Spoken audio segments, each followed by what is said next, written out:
Heading out on a cold January morning to check some traps. And things aren't really going well because things don't always go well when you're doing this. I don't care how much experience you have. So I'm going to talk about that, the harsh realities running traps and how sometimes things just ain't kosher. D.W. Verts, be right back. It's Hickbilly Outdoors. It is cold.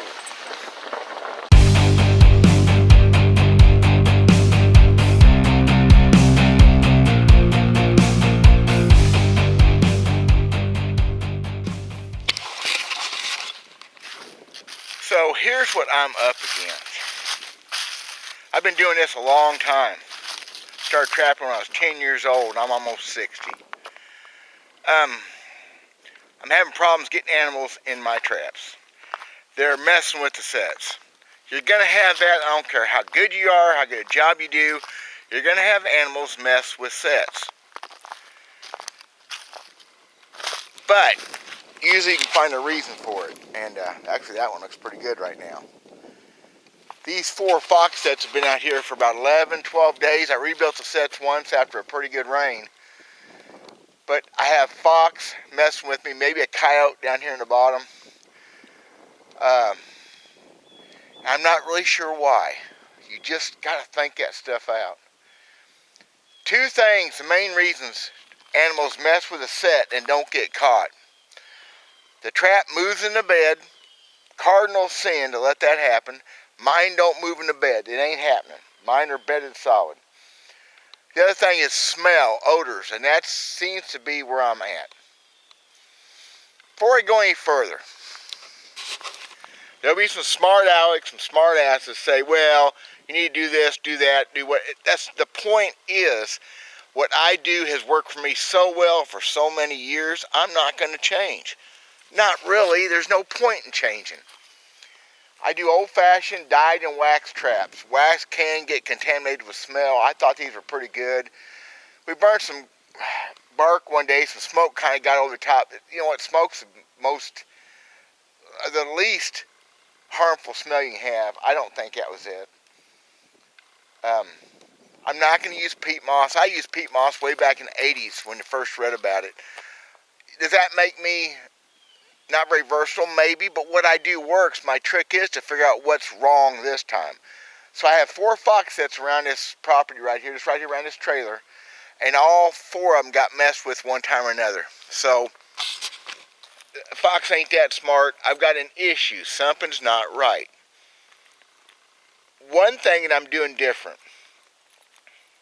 it could be it, is the calcium chloride. I usually use calcium chloride for antifreeze. I mix it in with semi-dry to slightly moist dirt. It doesn't have to be perfectly dried. Perfectly dried dirt's horrible for bedding traps in anyway. And I can't find any pure calcium chloride. What I've been using has calcium chloride as the main ingredient, but it's also got that magnesium, whatever. And I'm afraid, well, the amount of deer that have dug me out down here in the bottom of my coyote sets are proof it's got too much salt in it. Deer and coon and stuff love salt. I caught 2 coyotes this week. One was rubbed up bad, but you know, healthy animal. One was so mangy, didn't have enough hair to fill up a 6-ounce cup. It was horrible. But you got to think these things through. And they're smart alecs. You're going to say, well, you ain't doing this right. You know what? I've done this for too long. It works too well. I need to figure out what my problem is now. I'm not sure how much I'm going to get figured out this year. It's almost February. We have an extended season this year in Missouri. I'm getting ready to trap bobcats, and smell on traps, even tippy traps, don't matter so much on cats, although my traps will not tip. I'm going to fire these 4 sets up here and we'll go run the rest of them. There's an example. Set's been messed with. Sheath full, pulled out of the hole. The pan is exposed and dug out. That's the kind of thing we're looking at. It's been this way for several days. I just haven't messed with it. That's what we're looking at. And that's a fox. I'll guarantee it's a fox. I'll tell you something else just now. I fired those 4 traps. One of them is froze in, not going to fire. Another one closed slow, semi-froze in. That does not happen with my calcium chloride. All we had some snow, so it's melted and refroze, but my calcium chloride would have put up with that. This stuff here is not, so I'm not going to use peat moss. Leave me alone. And then on the same note, my traps are still working to a degree. It's got 2 fox sets right here. One of them is, or primarily a fox set. One of them is obviously caught a coyote. Another rubbed up coyote, little pup, but still, they're still working to a degree. So I'm not a total failure. Little pups in a 1.5, like I said, it's a fox set. Good catch. So they're still working. You know, just ain't working great. You have something else to say? Little pup, young pup. Oh well. We'll go check this one over here real quick. Truth, I was going to fire them all today. That was a double dirt hole. I don't remember what I had in it. And I've got a little flat set right here. No, that was a flat set. This is a double dirt hole. You see the wet spot where the calcium chloride is. Nothing been messed with. That actually was a flat set. All that had on it was pee on a weed, which it's just hard to beat. It's hard to beat that. So if anything, that proves it. My problem isn't all-encompassing, because truthfully, in my opinion, coyotes are the hardest thing to catch, even a young pup like that. I got to think about it, y'all. You got to, anything you do in outdoors, or probably anything in life, you need to be able to troubleshoot, analyze, and always look for ways to improve. And don't know. Maybe some of my sets got contaminated, some did, but the fox sure put a whooping on me. They sure have. And some coyotes, and deer. Deer, I got 2 sets down here dug up by deer. No doubt that's what it is. They've been fired by deer because they're liking that salt, and they don't hardly ever dig up calcium chloride. That's just a fact. Here's one of these traps that was fired a couple days ago, I'm sure by a deer. There's no fight, no nothing. He jumped in it, got bit, pulled right back out, sniffing that. I guarantee it. Don't let that stuff shake y'all up. It's going to happen some no matter what. You're going to get non-target critters. You're going to catch deer messing around your sets. Don't shake it up and worry about it too much. Just move on down the road. Keep making more sets. But scent free, bedded solid. I don't care.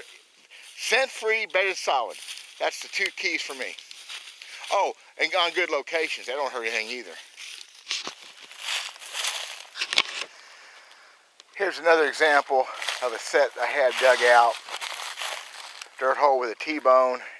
It's been excavated for several days. I haven't remade it. Got another bobcat set over there. This is primarily a bobcat set because of location.